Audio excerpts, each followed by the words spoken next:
Chapter 4. The Mughals 16th to 17th century. The Mughals established an all-India empire and managed to keep it well-knit for over 2 centuries. Further, the administrative system they created outlasted their rule. Mughal lineage. The Mughals were descendants of 2 great lineages of rulers. From their mother's side they were descendants of Genghis Khan, died 1227. The Mongol ruler who ruled over parts of China and Central Asia.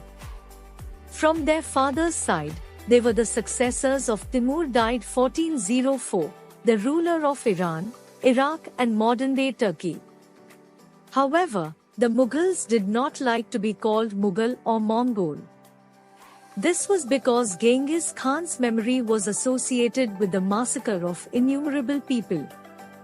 It was also linked with the Uzbeks, their Mongol competitors.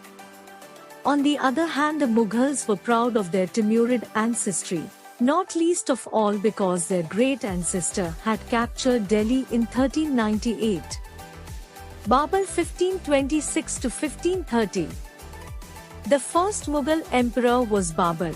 He ruled Fargana in Central Asia at a time when the Lodi kings were ruling over the Delhi Sultanate. The local rulers invited Babur to come to India and defeat the Lodis. Babur had heard a lot about the fabled wealth of Hindustan and thought that it was a good opportunity to expand his kingdom. Babur was a brilliant general. He was also an accomplished poet and writer. Battles. In 1526, Babur met Ibrahim Lodi in the first battle of Panipat. The Lodi army was much larger than Babur's army.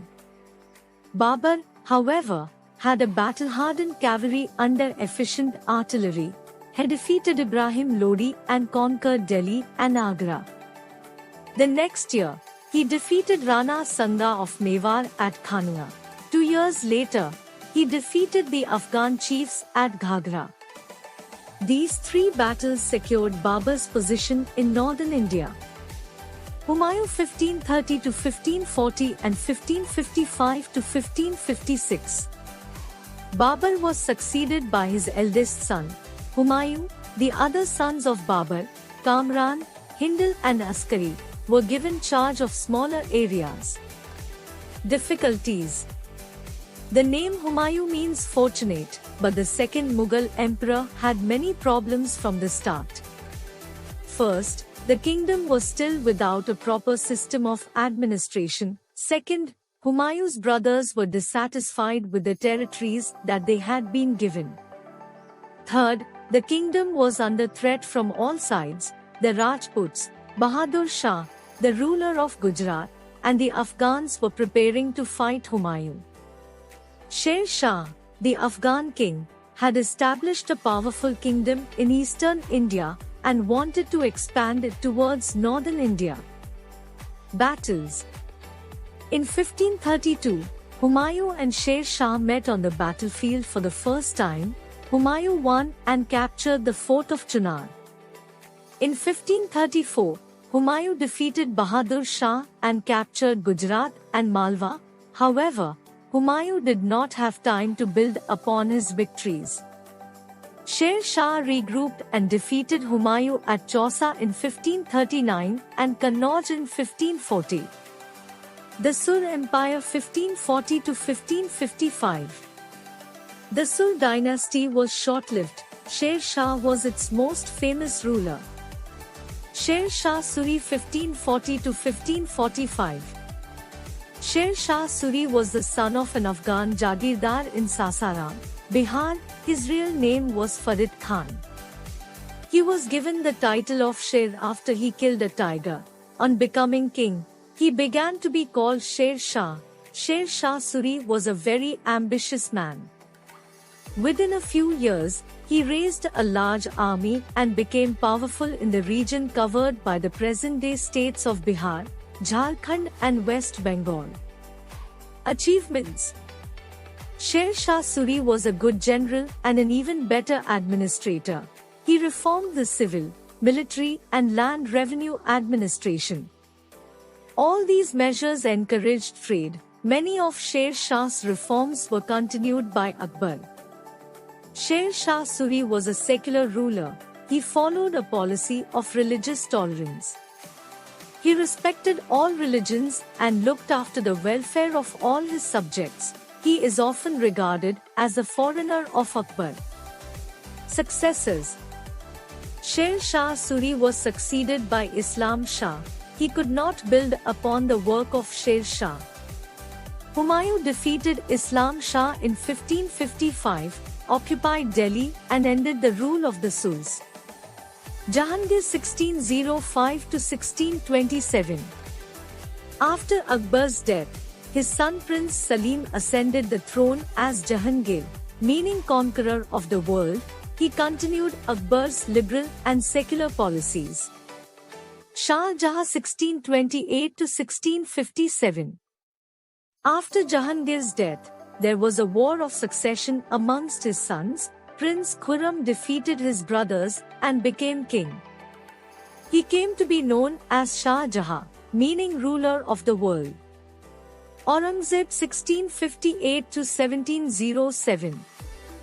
The last of the great Mughals, Aurangzeb Alamgir, meaning conqueror of the world, ruled for 49 years, the same as Akbar.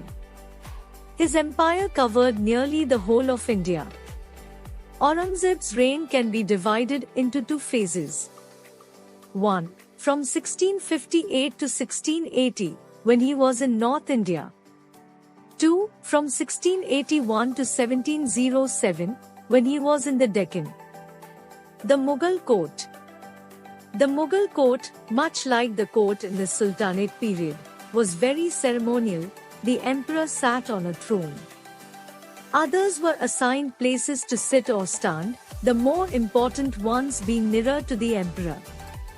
Every day, reports from nobles and department heads were read out to the rulers at a particular assigned time.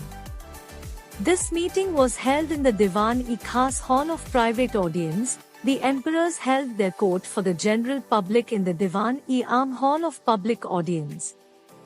People could come here and put forth their problems before the ruler. When the emperor was away from his capital, his court moved with him. During these times, the court was held under huge tents. Administration. Mughal administration was a mix of Central Asian and Indian traditions. It was a centralized monarchy and the ruler enjoyed absolute power. Agriculture.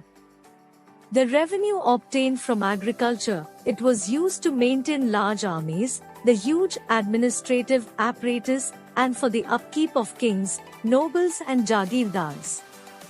All rulers tried to increase the productivity of the land. Loans were given to peasants to buy agricultural tools, better seeds, etc. The rulers also encouraged peasants to bring more land under cultivation by exempting them from paying taxes on such lands for a few years. Most peasants lived at a subsistence level.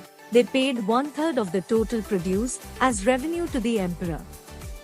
This gradually increased to 1/2 in times of natural calamities. However, the revenue was either reduced or sometimes totally written off. Gradual decline of the Mughals. The administrative and military efficiency of the Mughal Empire led to great economic and commercial prosperity. International travelers described it as the fabled land of wealth. But these same visitors were also appalled at the state of poverty that existed side by side with the greatest opulence. The inequalities were glaring. Documents from the 20th year of Shah Jahan's reign inform us that the highest-ranking mansabdars were only 445 in number out of a total of 8,000.